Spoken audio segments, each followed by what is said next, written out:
Oh, my name is Ghislaine Brutus. I live in Leeds. I am a sole trader. I work with development issues, youth development.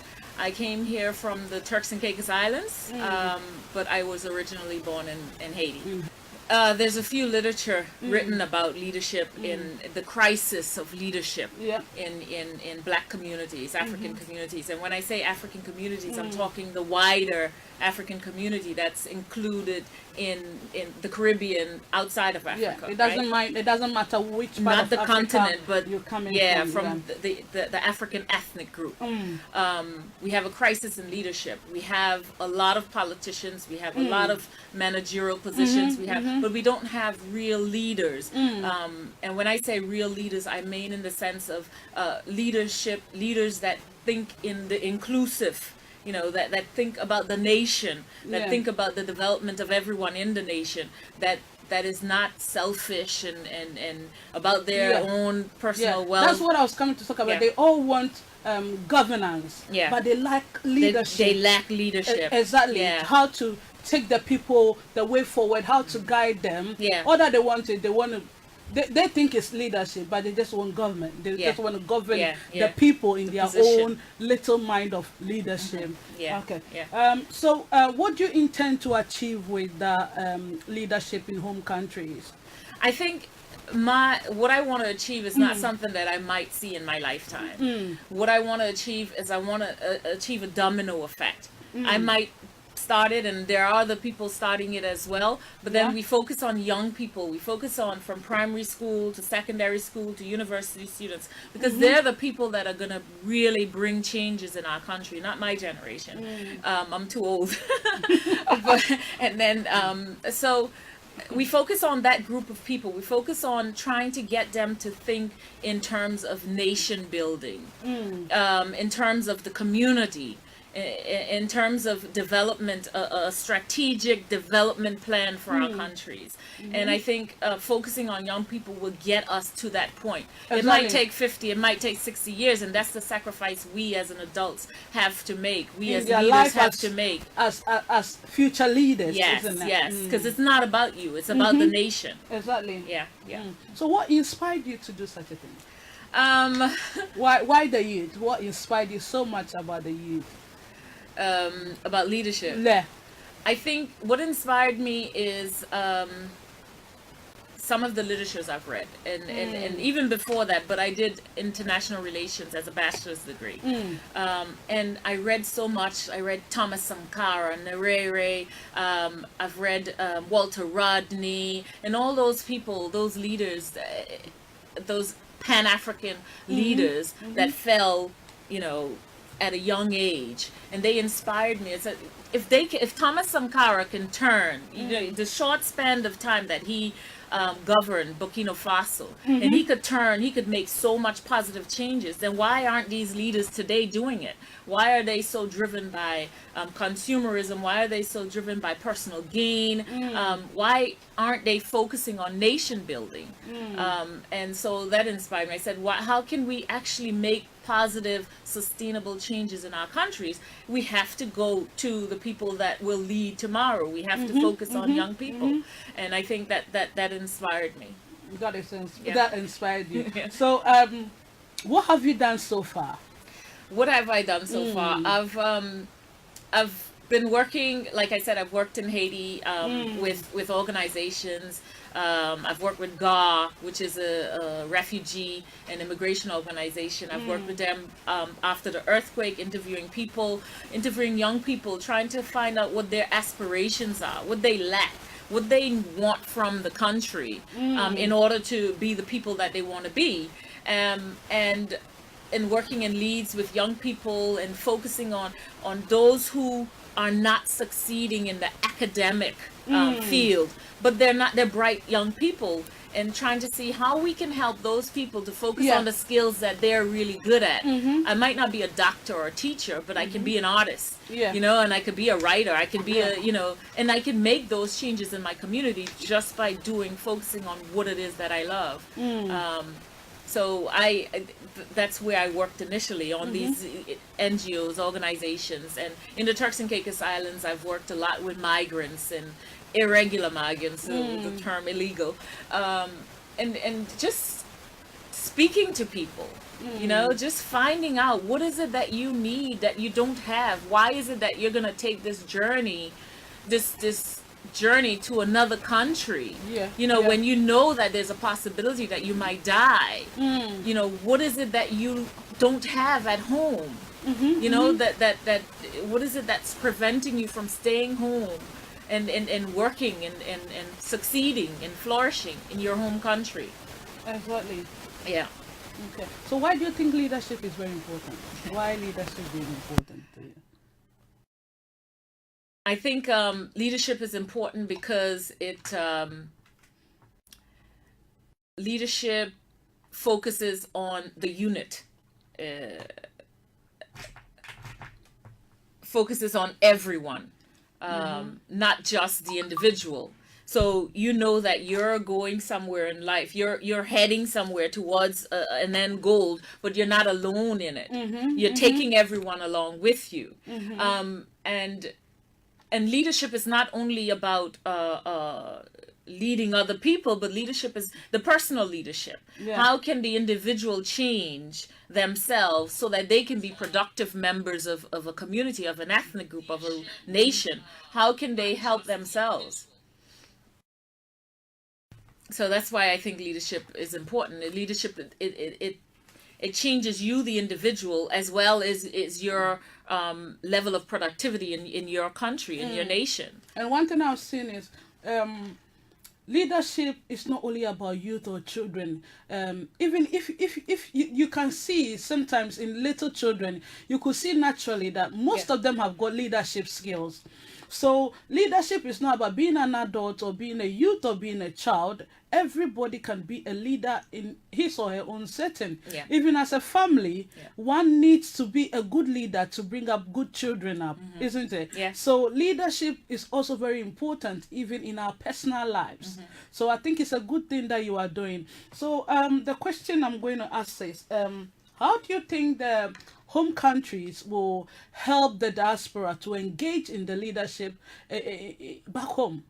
I think home countries can help the diaspora by facilitating, putting legislation in place that encourage us, that enables us to come back home, that to start businesses, to start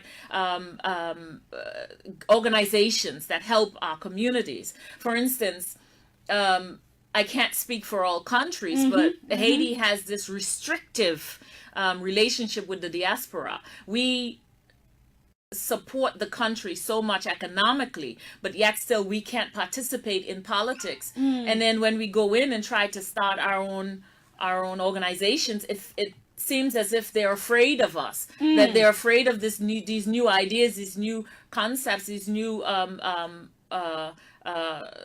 strategies for development taking over what they have established. And I think that's the problem with governments. How can you facilitate the diaspora coming home? You can give them incentives. You know, you're gonna open a business that's going to help my community. How can I give you reductions in your import taxes? You know, how can I reduce if the business license for a foreigner is this much? Why am I putting my diaspora in the category of a foreigner? Why can't I put them in a special place? Exactly. Why can't I give you more help? You know, lease you land so that you can come in and build a factory.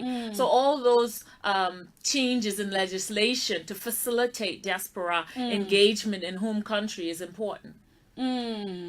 So it's like the country, home countries, being able to subsidize certain things to engage the diaspora, To pull them in, to pull them in. So what do you think that in our own diaspora aspect, even if the home countries haven't started, how can we start it and engage ourselves in it, like you are doing? You are trying to enlighten people about what you want to do, but do you think as a community, what do you think we can do to encourage our home countries about leadership?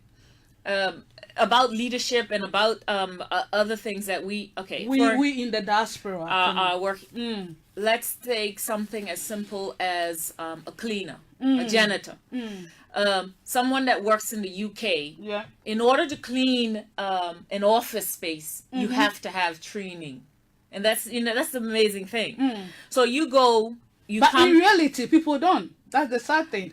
That is where the leadership is cutting So off. Isn't it? no, but when let's say somebody's cleaning a school, they have to go through the process of Training. working with young children, being around young children, Yeah. the checks that you need to make in DBS checks, the understanding of different materials, different liquids, different things that you use, trying to understand, to use. So when we go home and we go to our little town, if we can have a workshop with people who live there, or if we can engage the mayor of that town to say, this is how things are done, regulated in this country. Can I deliver a workshop to your employees? You could do it you're on vacation anyway. That's it. Right? You do a week workshop, and then that changes people's perception on how these things function. And that's not the only one.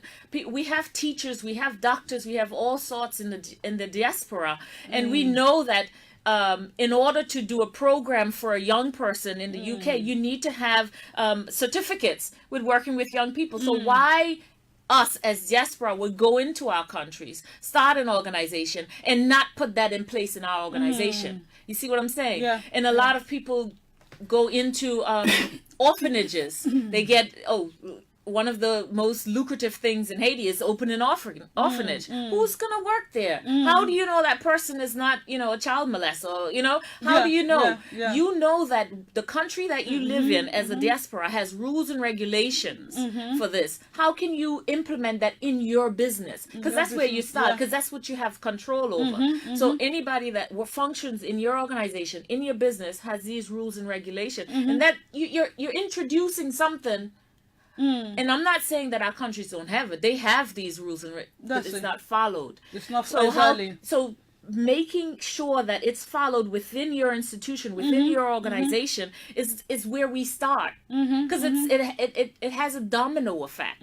So the person next door knows that, oh, she's really on top of her game, and she has people working for her, and they're properly trained. And if I want somebody to work for me, they have to have this training, and they start doing it because it's copycat economy, isn't it? Yeah. So it's like moving from here. What you do, as you said, maybe you have to, you are a doctor, you are a nurse, whatever profession that you do here. When you go to your home country, you can also start yourself being a leader in your own setting in back home to encourage people to facilitate growth. Is that not what you mean? Yeah. Or to change the way they function. The mindset. Yeah. You're a doctor in the UK. You go home for a month vacation. Why don't you take a week out of that and do a workshop for the doctors in your local hospital?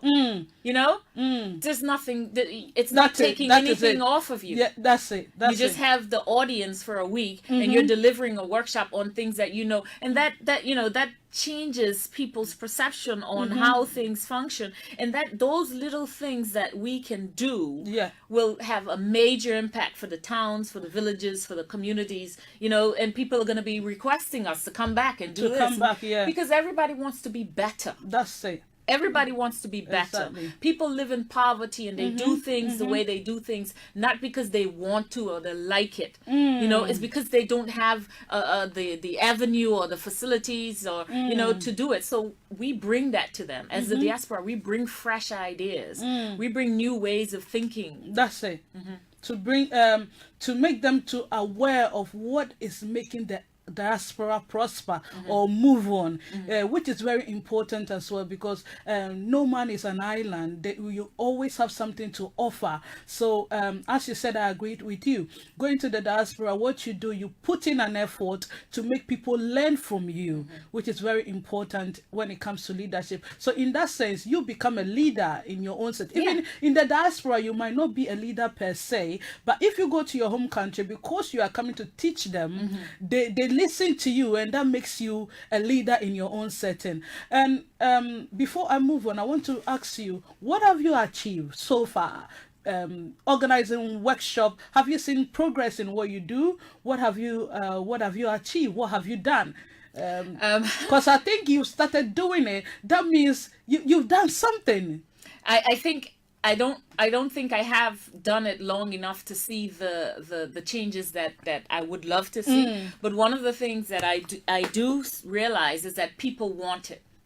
So I'm on a lot of forums. I'm talking to a lot of groups, politicians, lawyers, doctors, and from the diaspora. So I'm on these WhatsApp groups, and I'm talking about leadership and the crisis of leadership in our communities, Exactly. and how we continue to go stand and vote for the same people, recycling the same ignorance all over I again, know. and they're doing the same thing. And so I talk a lot about if we teach people how to see. How to see leadership. Yeah, then we change the way people vote, and we change the type of people they elect. So That's I it. notice a lot of people are saying, okay, we need this leadership training. How can we deliver this? How can we get you over here to do it? So I've been offering, okay, just pay my ticket in a hotel and I'll do it for free. That's it. You know, so these are people are interested. People want change. They want to see change. And when you teach a young person, because our countries are predominantly young, under 35, right? They're Yeah. voting age. When you teach a young person that, okay, you're looking at this politician who's been in power for 10 years, 5 years, and he has $1 million home, and his kids are all in university, but the town where he's been elected to take care of is living in poverty. That's There's it. no new schools, there's no roads. How can you see this person for who they are? That's it. You know, how can you see their lack of leadership? How can you see the fact that they are moving on and leaving you behind That's it. when you're the one that put them in that position? So opening people's eyes so that we can change the way we elect our officials and try to focus on, if you have a home, you're running for election. If your home is in chaos, Yeah. if you don't care about your family, if your home is in chaos, then why should I put you in a position for my home, for my brother home? It's seeing those things. It's seeing that it is necessary to look at the person's entirety. You know, you're running for election, a lot of sweet words. Somebody's going for election for 4 years, but they're telling you they're going to build hospitals, roads, school. Where? How? In 4 years? How? So trying to get people to see the reality of how things are done and what people are capable of doing. So it's more about going into power, but they lack the leadership skills. Everybody, as you are saying, when it comes to politics side of it, as you are saying, most of them, they just want to come to power for their own selfish gain. They don't really go through the skills that a leader should have. So at the end of the day, people, they just follow blindly, just because when he wants to come into power, as you said, promised heaven and earth that I'm going to do this, I'm going to do Unrealistic. and unrealistic goals that they cannot achieve. And then it gets to a time, you know that whatever they said they would do, because they did not say it in the aspect of being a leader and for their selfish gain, you know that things doesn't work out the way it's supposed to be. So what do you think that we can do as people in the diaspora to educate the people about, as you said, organizing forums? But don't you think the home countries to have a way of educating themselves? Yeah, they do, but they don't. They feed on the ignorance of the population. So you not knowing is a positive for them, because they can continue the status quo and continue how things are done. So they would prefer you to stay ignorant. They're not going to invest in your education. They're not going to invest in your understanding of how things go. So that's why it's as individuals from the diaspora, it's our responsibility to participate in our country's development, to participate in nation building, in building our nations. So what do you think that this leadership thing is made to achieve? What does it mean? What is the main goal behind the achievement of this leadership thing that you're talking about? For me, my vision is that our countries, No, what do you mean to achieve? me, Yeah, as organizing you organizing such forums? What do you intend to achieve? Are you doing it? Maybe also, are you know one for your selfish gain, or what do you intend to achieve? Well- are you in terms of the general public and in the youth as well? What do you intend to achieve? What I want to achieve is I want to achieve okay, first of all, I'll talk about nation building. I believe that most of our countries have never completed the process of nation building.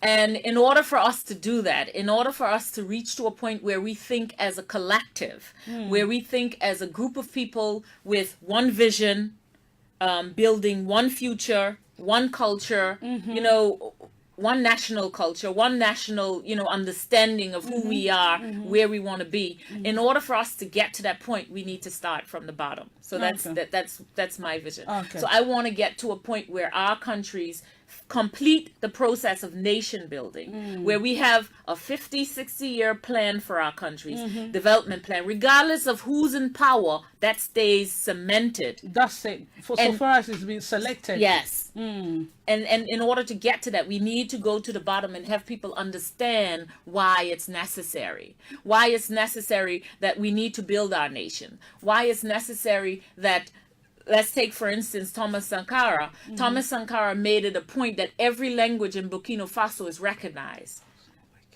So every language in Burkina, when he went on the radio, he tried to say something in every single language. So everybody felt as a collective, Burkinabe. So everything that Sankara did for the development of Burkina Faso was in order to create a nation, to build a nation, right? So he included every single ethnic group.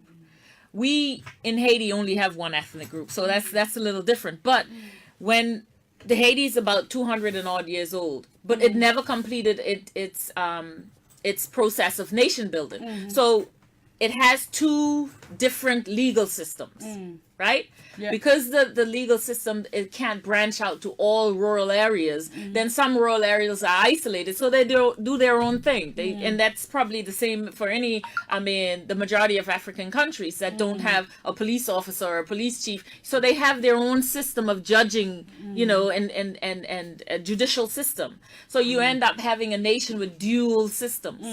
So you end up having a nation with we never decided what our religion is. That's you know, it. how do we see ourselves as a nation religiously? So you end up having dual and multi systems. That's So it. we've never recognized and accepted and respected all the different things. So let's say, for instance, a country that was colonized by France, they adopted Catholic as their religion, but then they neglected to recognize and respect the traditional religions that were in the country. So that breeds conflict later on. So unless you integrate everybody Yeah.